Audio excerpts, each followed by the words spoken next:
Have you ever heard this sound?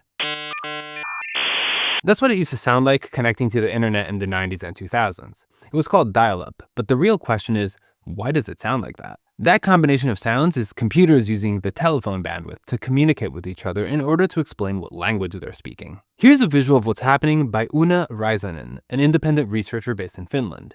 So the first thing that happens is your modem places a call.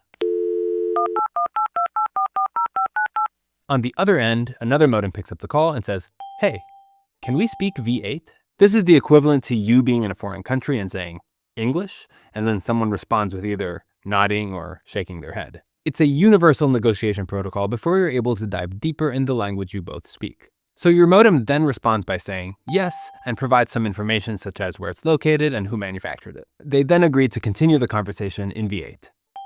So now we're here. So far, each modem has spoken one at a time. When humans communicate, we tend to speak one at a time. So there's an echo suppressor on these phone lines such that you can't hear yourself while you're speaking. If the echo suppressor fails, which I'm sure has happened to all of us at some point, you can hear yourself talk with just a little bit of delay, and it's absolutely infuriating. But modems don't need to speak one at a time. They can talk simultaneously. So the answering modem starts to make this sound,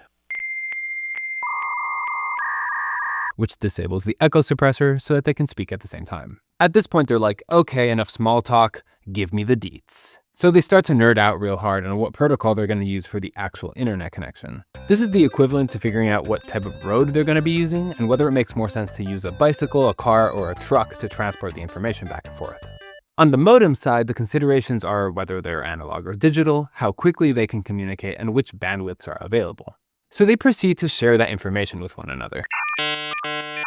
Hey, I'm analog. Hey, I'm digital. They run a bunch of tests to see what the highway is made of, what the speed limits are. And once they've shared that information with one another, the last bit of communication is something along the lines of, cool, so since you're analog and I'm digital, why don't we use the V90 protocol, which is around 56 kilobits per second, much faster than our current 600 bits per second.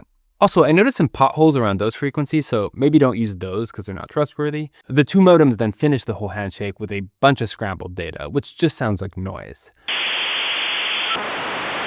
This allows each modem to hear what the other modem sounds like on the connection. Since they're both going to be talking at the same time, they want to make sure they understand who's saying what.